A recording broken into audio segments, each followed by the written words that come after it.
Bonjour à tous. Ce matin, j'avais envie de vous lire deux petits textes que je trouve vraiment sympas parce que ils résonnent un peu comme des petites sonnettes d'alarme, entre guillemets, dans des périodes de vie où on peut être un peu en mode stagnant, où on peut se poser des questions parce qu'on vit des choses un peu difficiles, quoi. Et je les ai trouvés vraiment intéressants. Je vous les partage. Faites-en ce que vous voulez, pouvez. Voilà, donc le premier, il s'appelle l'oppression. Et les mots-clés qui s'y rapportent, c'est restriction, épuisement, dépression, diminution des ressources, sentiment d'isolement, punition, confinement. Oui, c'est sûr que comme ça, c'est pas très attractif. Écoutez la suite. La nature se développe selon des cycles d'expansion et de contraction, et il en va de même dans la vie d'un être humain. Les périodes d'oppression peuvent être vécues comme un confinement dans une cellule obscure qui n'a ni porte ni fenêtre. Dans un moment pareil, il est particulièrement important de préserver sa lumière intérieure. C'est grâce à elle que l'on peut trouver la force de traverser les situations oppressantes sans se débattre inutilement de manière inefficace. Et c'est également avec l'aide de cette lumière que l'on évite de sombrer dans le désespoir et le sentiment d'impuissance. Les circonstances difficiles sont des moyens que la vie utilise pour nous faire passer d'un niveau de conscience à un autre. Bien que l'adversité puisse nous donner l'impression que la vie est contre nous, ce n'est pas le cas. L'existence, au contraire, n'est jamais hostile. Elle nous soumet à des restrictions qui peuvent, si nous sommes capables de les accepter et de composer avec, nous aider à renforcer les qualités intérieures dont nous avons besoin pour continuer à progresser et à nous épanouir. Pour évoluer et atteindre la maturité, nous devons trouver la force et la détermination intérieure de continuer à grandir, jusqu'à ce que nous puissions nous élever au-delà de l'obscurité et des difficultés. Par ce processus, nous apprenons à avoir la souplesse nécessaire et à profiter des opportunités d'expansion lorsqu'elles se présentent.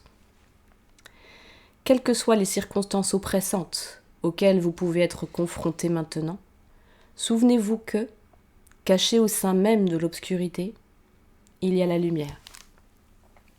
Le pictogramme taoïste, connu en tant que symbole yin-yang, représente cette interaction intime de la lumière et de l'obscurité, de l'expansion et de la contraction, de l'activité et du repos, tous essentiels à la vie et à l'évolution. La contemplation de ce symbole nous enseigne que la dynamique essentielle de la vie est le changement, et que toutes les choses apparemment opposées sont liées de manière irrévocable.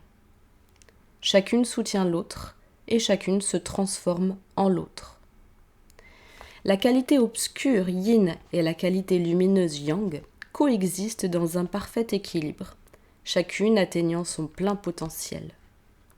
Au centre de la partie sombre, il y a une petite graine de lumière et au centre de la partie lumineuse, une graine d'obscurité.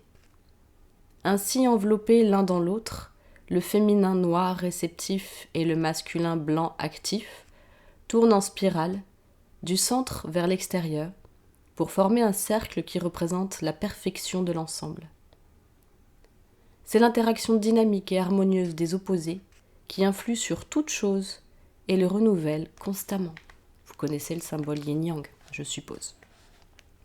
Chaque situation à laquelle vous êtes confronté au niveau relationnel ou professionnel, dans l'univers intérieur des sentiments ou le monde extérieur de la vie ordinaire, peut être abordée selon deux points de vue. L'un va dans le sens de la vie, l'autre s'y oppose.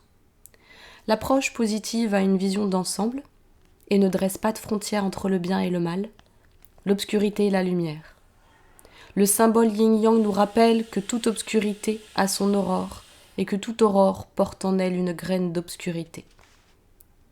Comprendre réellement cela, pas uniquement de manière intellectuelle, mais au plus profond de notre être, est ce qu'on appelle la sagesse. Ça, c'est pour le premier texte.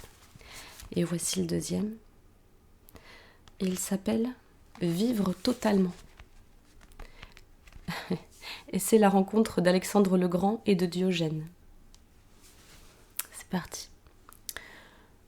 Ceux qui disent Nous attendons le moment opportun, sont des hypocrites qui ne trompent personne d'autre qu'eux-mêmes. L'occasion ne se présentera pas demain. Elle est déjà là, elle a toujours été là. Elle était déjà là avant vous. La vie elle-même représente cette possibilité. Être, c'est maintenant. Ne dites pas « demain je méditerai »,« demain j'aimerai »,« demain je danserai avec l'existence ». Pourquoi demain ? Demain ne vient jamais. Pourquoi pas maintenant ? Pourquoi remettre à plus tard ? L'ajournement est une ruse du mental. Il vous laisse espérer et pendant ce temps, l'occasion passe et à la fin, vous arriverez à un cul-de-sac. La mort, la fin de toute possibilité. Cela est arrivé maintes fois dans le passé. Vous n'êtes pas nouveau venu ici. Et vous êtes né et vous êtes mort de nombreuses, très nombreuses fois. Et chaque fois, le mental vous a joué le même tour. Mais vous n'avez encore rien compris. Et voici un petit texte qui est rattaché. Une petite histoire. Au cours de son voyage en Inde, Alexandre le Grand rencontra un homme étrange, Diogène.